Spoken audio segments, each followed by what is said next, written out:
Well, hey there, guys. I'm Axel the Beast, and this is the Curiosity Shop, Zelda Dungeon video mailbag where I answer your Zelda questions. Our first question comes from Unicorn Guy. Was there ever a regular gray cart for The Legend of Zelda 1 and 2? Yes. Snake Boss 14 asks, Axel, what is your favorite minigame in the Zelda series? They've had a lot of minigames, that's always been a recurring thing. I think some of the more recent games were especially creative with them. Twilight Princess had, actually, that's one of its strengths. I think it had a lot of interesting minigames, and, Spirit Tracks had some great ones, too. I think overall, just because of my thirst for combat and bloodshed, and all that creepy stuff that I'm beast for, basically, I think my favorite is probably the endurance dungeons and minigames, like the Savage Labyrinth from the Wind Waker, the Cave of Ordeals from Twilight Princess, and I know you're probably saying those are dungeons, but then there was the Take 'Em All On challenge from Spirit Tracks. It's all basically the same thing. I think that's my favorite. I just love Coliseum type minigames where you just fight waves of foes. But what do you guys think? What are your favorite favorite minigames in the series? I know there's tons of them, so these gotta be your favorite. Tell me what they are. For the record, my runner-up would probably be just the old-fashioned target shooting. I love that.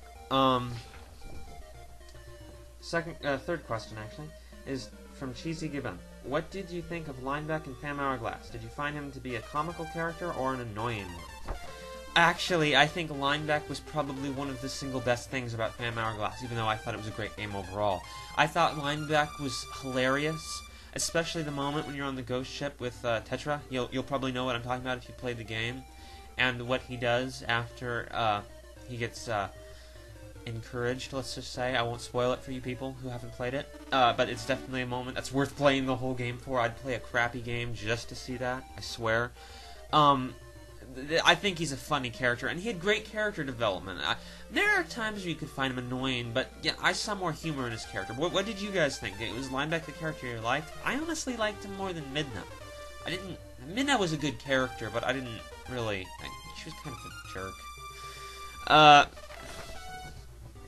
Falcool asks, didn't you hate the part of Wind Waker where you had to go around without a sword? The real question is, what did you think about the news stating that there will be parts like this in Skyward Sword? The thing in the Wind Waker is that was an interesting moment when you were in the Forsaken Fortress and you lost your sword and you had to sneak around. I think moments like that do diversify the gameplay a lot. I think it's very interesting how they take away parts of your equipment setup. They take away abilities that you have and force you to go through familiar things or, similar scenarios that you've been through, but now you have a new weakness that makes the area more interesting, or simultaneously they could flip it and give you a new strength. But, I thought that was a good idea, but I don't think Forsaken Fortress was necessarily executed the best as it could have been, so I think that ultimately it kind of fell flat in the Wind Waker. I hope that Nintendo is learning from their mistakes a bit. I kind of feel they have, or are, hopefully. I don't have a lot to go on, I kind of hope so.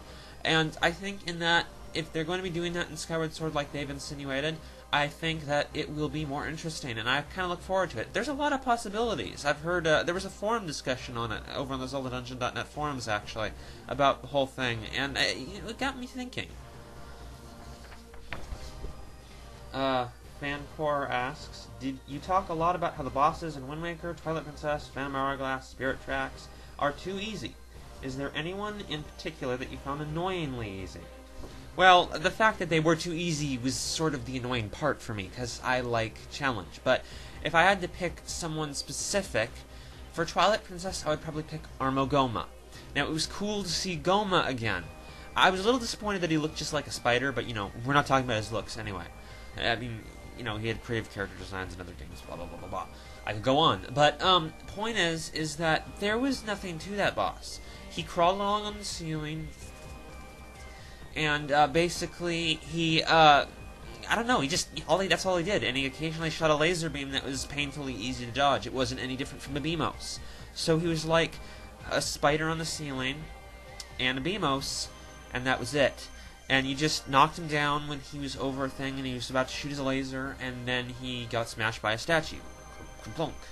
And then that was it. And then there was that stupid little running thing. That was annoying. And apparently you can just use the bow, so there's not even challenge.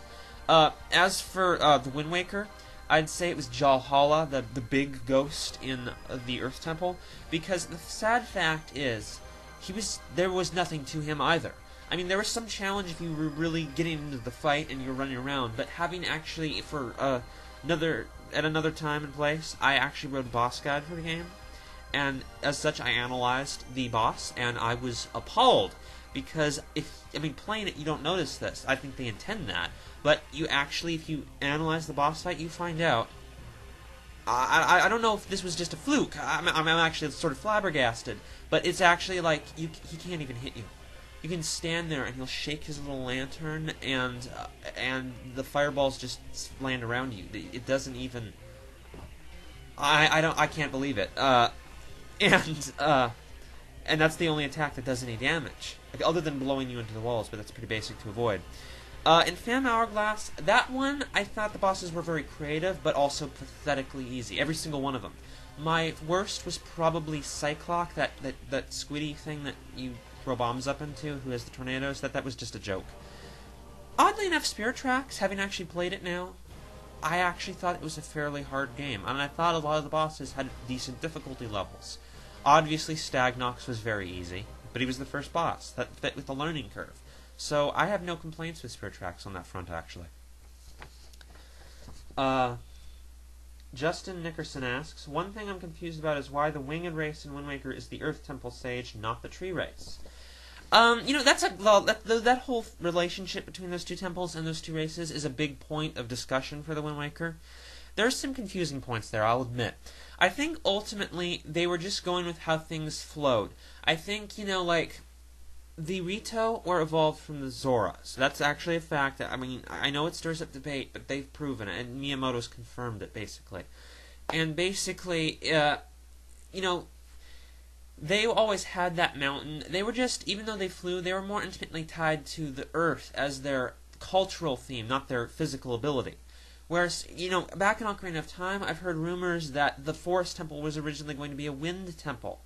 So, it seems like they just got that feel. And besides the Koroks, they fluttered on the wind. The Rito didn't need the wind so much. They had wings, but the Koroks actually had to use wind to fly with their propellers. That was just a consistent theme. It is a cultural thing. I don't know if that makes any sense. Alessio Clark asks, do you think that since Twilight Princess is a few hundred years after Ocarina of Time, that the Sacred Grove from Twilight Princess is the Lost Woods from Ocarina of Time, or some part of the Kokiri Forest?